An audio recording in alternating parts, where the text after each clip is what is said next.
ఇక్కడ 21 సీట్లకు 21 సీట్లు గెలవాల. ఎవరన్నా 21 గెలుస్తాను 12 రూపాయికి 100 రూపాయలు దొరికేది ఎవరికైనా. అలా గెలిచాడు ఆయన. అయితే నిన్ను అసెంబ్లీ గేటు దగ్గర కూడా రానివ్వరండి. ప్రతివాడు మాట్లాడాడు, నువ్వు గేటు కూడా తొక్కలేవు. ఆయన కాదు, వాళ్ళ గేటు తొక్కనోకుండా చేసి ఆయన వెనకాల ఉన్న వాళ్ళందరినీ గేటు లోపల తీసుకెళ్లారు. అంటే మనుషులు మన భాష మనం వాడేటప్పుడు చాలా చాలా జాగ్రత్తగా వాడాలి. తర్వాత మనకి ఎప్పుడు దెబ్బ తగులుతుందని ఆలోచించాలి. మెట్లు ఎక్కినవరంటే ఆయన స్థాయి ఏంటి, ఆయన ఏంటి. వీళ్ళందరూ సొంతంగా వచ్చిన డబ్బుల్లోంచి కొట్టేసి 1 కోటి రూపాయలు ఇచ్చి అది ఎక్కడిచ్చారో ఏమిచ్చారో దులిపేసుకున్నాను. ఆయన సొంత సంపాదించిన దాంట్లోంచి ఆయన కష్టపడి చిన్న స్థాయి నుంచి ఆయన పెరిగాడు. సంపాదించి 5 కోట్ల రూపాయలు ఇచ్చారు. మనం ఎవరో రాజకీయ నాయకుడు సొంత డబ్బు ఎవరిస్తాడు? గవర్నమెంట్ ఇచ్చింది ఇస్తారు. అందుకని అది ఉంది. అలాగే నరేంద్ర మోడీ గారి సహకారం లేకపోతే వీళ్ళిద్దరు వల్ల కూడా సాధ్యం కాదు. ఎందుకంటే రాష్ట్రాన్ని అంత అతలాకుతలం చేసి అంత గరిష్టాన్ని తొక్కేశారు. చంద్రబాబు నాయుడు గారు, పవన్ కళ్యాణ్ గారు, జగన్మోహన్ రెడ్డి గారు పర్మనెంట్ గా, ఈ రాష్ట్రం పర్మనెంట్, దాన్ని తొక్కేశారు.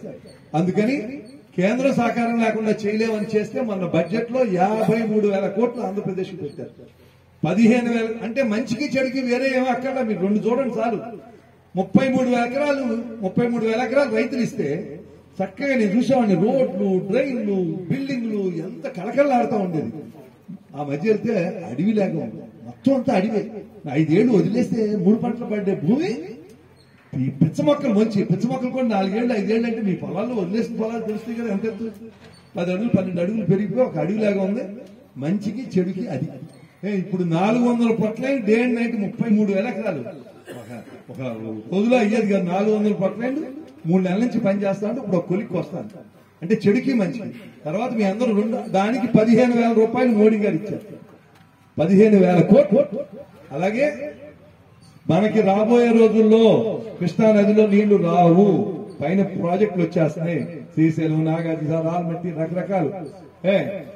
అందుకని మనకి గోదావరి అది కూడా ఇంతే, మంచికి చెడుకి.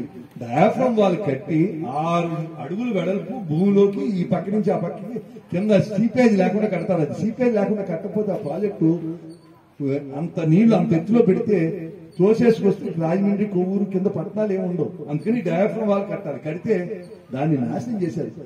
ఉన్నది చంద్రబాబు నాయుడు గారు ఆ ప్రభుత్వం చేసింది అలా ఉంచినా బాగుండేది, నాశనం చేశారు. ఇప్పుడు చూడండి, ఇక్కడ అమరావతి ఏం చేశారు, పోలవరం ఏం చేశారు. ఒక అసమర్థుడికి, ఒక దుర్మార్గపు ఆలోచన ఉన్న వాళ్ళకి ఇస్తే జరగబోయేది రాష్ట్రానికి ఇది నష్టం. అలాగే నారా లోకేష్ గారికి ఒక వాట్సాప్ పెడితే 25 మంది దివ్యాంగులకి, అంటే అంగవైకల్యం ఉన్న వాళ్ళకి మంచి ఇన్స్టిట్యూషన్ ఎన్ఐటి, ఐఐటి వాటిలో సీట్లు ఇప్పించారు. ఎక్కడ దేశ చరిత్రలో లేనట్టు పవన్ కళ్యాణ్ గారు 13,326 గ్రామాల్లో ఒకే రోజు గ్రామసభ పెట్టించింది. ఎక్కడ మన దేశంలో, భారతదేశంలో ఎక్కడ జరగలేదు. చేసి 4,500 కోట్లు ఇచ్చారు. దాంట్లో మనకి 23 కోట్లు వచ్చింది. ఈ నరేగా పనులు చేస్తారు. ఎవరు చిత్తశుద్ధి లేకపోతే ఇది చేయలేరు, పాడుతూ ఉంటే చేయలేరు. అలాగే మీకు తెలుసు, పూర్వం జగన్ గారు వస్తే వచ్చే ముందు అన్ని షాపులు బంద్ చేయటం, చెట్లు కొట్టేయటం, పరదాలు కట్టేయటం. అమ్మాయి ఇక్కడ ఎవరన్నా బ్లాక్ చున్నీ వేసుకున్నారా?